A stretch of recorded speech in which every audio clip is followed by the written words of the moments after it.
Hey there, welcome to day 313 of the Get Your Goals Annual Challenge. Sharon Horne-Ellstrom here with a little birdie that is telling me it's important to take action every single day in order to get what we want. And that applies to any improvement area that we happen to be soaping up as well. We're working on our soap framework. We're not working on it. We're doing it every day to make sure that it gets installed in our subconscious. And we have a tool in our toolbox that will help us to create the life we want at any time. Whenever we face a challenge, a setback, an obstacle, a problem, instead of focusing on the problem, we launch into the soap framework in a subconscious level and conscious if we need it. If it's a bigger deal, a bigger problem, we are going to consciously go through these steps as well. A in our soap framework stands for action. And when we want to take action, which is always we want to take action as soon as we possibly make a decision, we need to analyze the alternatives and the options that we came up with yesterday, and then and I'm going to share a tool with you called the urine analysis. And I know it's a crazy name, but guess what? It helps me remember it. So we're going to talk through this urine analysis. I'm going to walk through it and actually do it for the area that I'm working on, the area I want to improve in my life. And I'll go through it and I will give my urine scores to it and show you how we do that exactly, so everybody's on the same page and knows how to do it. And again, like any process, any tool that I share with you or anyone else shares with you, you can tweak it and change it a little bit to make it your own. I've changed the way I do even the urine analysis time and time again till I find the way that works best for me. And in some situations, the way I do it, I'll do it one way and then I'll apply it another way in a different situation. You got to do what makes sense for you and what helps you to get the results that you want.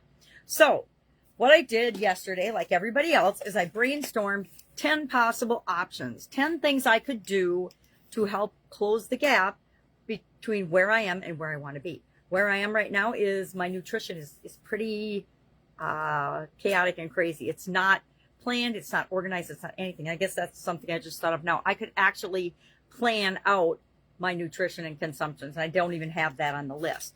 So my top 3 that I picked out of these 10, I did the 10-3-1. I did 10, and then I put dots by 3, and then I'm going to analyze and choose one of those options using the urine analysis. And so I make myself my own little chart in my journal, my challenge journal, so that I can keep track of everything and have everything in one place. You don't have to do that. You can just go through the challenge every single day and you're going to see improvement. But what I like to be able to do is go back and look at, oh, yeah, we talked about that. And this is what I thought back then. Well, what do I think now? Have I had over the course of the year a new realization, a new epiphany, a new aha that says, okay, I see what I was thinking before, but this is why I'm changing the way I think about this thing or what I believe or my feelings about it. So let's talk about the urine analysis. Here's my 3 options. Number 1, and I definitely need a magnifying glass. Number 1 is use this self-care journal. I found this self-care journal when I was looking for something else, and I realized I'd only done 2 days of it or 4 days of it. And I'm like, okay, I've got the whole book. So I can easily use this till the end of the year as a tool to, number 1, figure out exactly what I'm doing, what I'm eating, what I'm not, when, and it's got all kinds of other features in it that help me get a great, clear self-awareness picture of what's going on, what things are impacting my decisions when it comes to making good choices for my nutrition versus bad choices for my nutrition. When there's apple pie and pumpkin pie and other pie right on the stove when I get up in the morning, guess what I want for breakfast? Apple or pumpkin pie, usually with whipped cream or ice cream, heated up with this delicious sea salt caramel pecan honey butter that I got when I was in Texas. Unbelievable. That's stuff I don't even know if it should be legal. It's so delicious. You can put it on anything, including apple pie, and it's yummy. Okay, so let's look at, that's the first option. Use the journal. Second option is to consult an expert, get a nutritionist, go see a nutritionist and let them help me. What I realized about that as I was writing it down today is the first thing they're going to do is have me keep track of everything I'm eating and consuming and doing and what's going on, when and where and how and with whom. And so that kind of covers number 1, but I have to go find an expert to tell me to do that.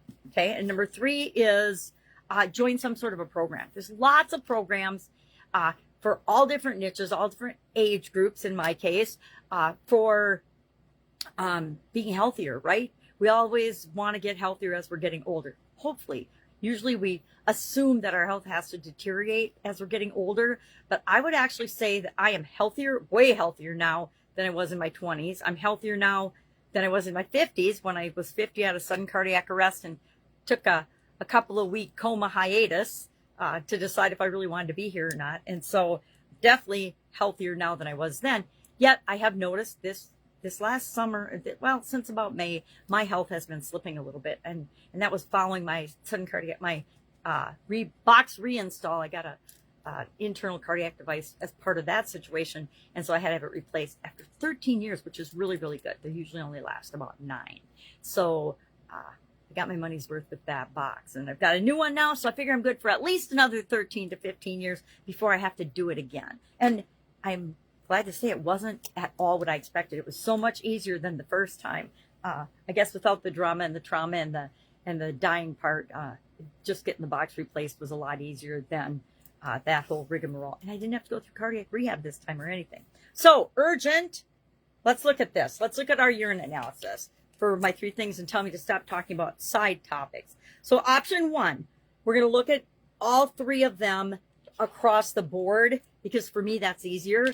So, and I like to compare each option to which is most urgent. Now, the tricky thing about the urine analysis model is it's got most and least, because I like to have high numbers for something that's most urgent, but I like to have high numbers for something that's the least with respect to resources and energy. So urine stands for urgent, resources, important to me, and necessary, and energy or effort. How much energy and effort do I have to put into this option? Because that's going to make a difference depending on what else I've got going on in my life, whether I can commit that energy to it or not.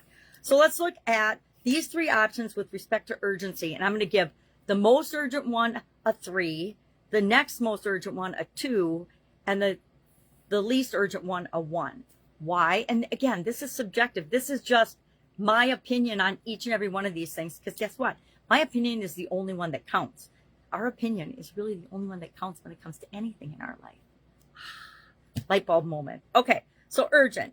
Is using this journal or getting an expert or joining a program the most urgent? I'm going to say the journal is the most urgent, and the most, I'll hit the other criteria. I'm going to say joining a program, I'm going to give that a 1 because that's the one I want to do the least. I'm probably not going to do that. And I'll give a 2 to the get an expert, consult a nutritionist. All right, now let's look at this with respect to resources. So that's easy because if it's the most urgent, it gets the highest number. Now, if it takes the most resources, if it's going to require the most resources for me to do, then it gets the lowest number. If it requires the least amount of resources, it gets the highest number. I know this seems kind of backwards for resources and effort, but believe me, when you add them all up, you get the highest number total, and that's the option that's the option I usually go with. I almost never not follow my model. Sometimes I will if I can do something quicker, easier, faster, but then that should come out in the model anyway. So let's look at resources. What does it take for resources in order to do this journal? Well, I've already got the journal, so I'm going to give that a 1. No, I'm going to give that a 3. I just did the exact opposite of what I said I'm going to do. I'm going to give that a 3 too, because that takes the least amount of resources. And I've already got the journal, right? Easy, quick to do. Consult a nutritionist or an expert of some sort to help me sort out what I'm doing and consult on what would be best for me at this stage of my life. I'm going to give that a 2 again. And then I'm going to give the join a program a 1. And why I say that is usually from a resources standpoint, it's going to be expensive, right? The expert's going to be expensive, but a program in the long haul is going to be way more expensive than an expert. And money is a resource. Time is a resource. Energy and effort is a separate category. That's how big a resource is and a resource it is and how important it is to me. All right, let's do important. Important and necessary. What's the difference between that? Important is it important to me and to the situation that I address using this particular option or alternative? Important is using the journal important. I'm going to say, yeah, it's pretty important. I'm going to give that one a 3 because it's important that I figure out and become self-aware as to what I'm doing so that I don't accidentally continue to create and reinforce habits in me, bad habits in me that aren't going to give me the results I want. Nutritionist, is that important? I don't know. If I didn't think I could do it myself, I guess it would be important. Joining a program, is that important? I think those are both like a 1, but I'm going to give a 2 to join a program since and a 1 to the consultant, just because I like to mix it up a little bit and say, you know, these are kind of on the same level. So I'm going to give the one that's gotten the least points more points. Now, is it necessary? Do I need to do this? Does it need to even be done? I'm going to say yes, it's necessary. I'm going to give a 3 to doing the journal. Is it necessary? I don't think it's necessary to join a program at all. So I'm going to give that a 1. And then remember, never mind. And then the expert would get a 2 then. All right. And finally, energy and effort. How much energy and effort is it going to be for me to do this thing? And again, you can hire people to do certain things for you, but when it comes to your nutrition, you can't really hire somebody to do it for you, right? It's up to you to decide what does or does not go into your body. So energy and effort. Doing the journal, is that really going to take me a ton of energy and effort out of when it comes to time and energy and effort? It's going to take maybe 5 minutes a day to write down. Let's see what's even in this. And there's all kinds of different ones, but it's what's on your mind, notes, creative space, to-do list, top priorities, daily gratitude, and then all of the things that you consume, right? My daily routines, morning, noon, evening, bedtime, daily affirmations, self-care plans, love, health, relaxation, expression. So it might take me 5, maybe 10 if I'm dawdling minutes to do that every day. Do I have 10 minutes of energy and effort to invest in myself every day? Well, sure as heck better, because otherwise I'm going to be in big trouble. So I'm going to give that one a 3. I'm going to give 2 to consultant expert, because that would probably take the least time and energy. I probably would have to schedule it, find time in my schedule to actually do it, get on someone else's schedule, etc. And then finally, join a program. It's easy to join a program. You can go online and join somebody's program like today. And then the amount of time required to actually implement their program is where you're going to get into a lot of energy and effort and time. All right, so let me add these up. 3, 6, 15, 2, 4, 6, 8, 9, 1, 2, 3, 4, 5, 6. So 15 obviously is the leader. So I'm going to take action today to start using the little journal and filling it out. So we'll see how much time it takes me. Maybe I'll track how much time it takes me every day and see if I can get better and better and better at it. And I suspect that I will.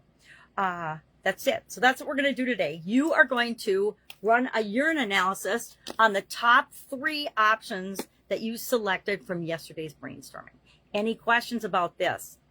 Hit me up. Ask. Please ask, because we want to make sure that we nail these processes, nail these tools, know how to use them inside and out, and that we've installed them in our subconscious.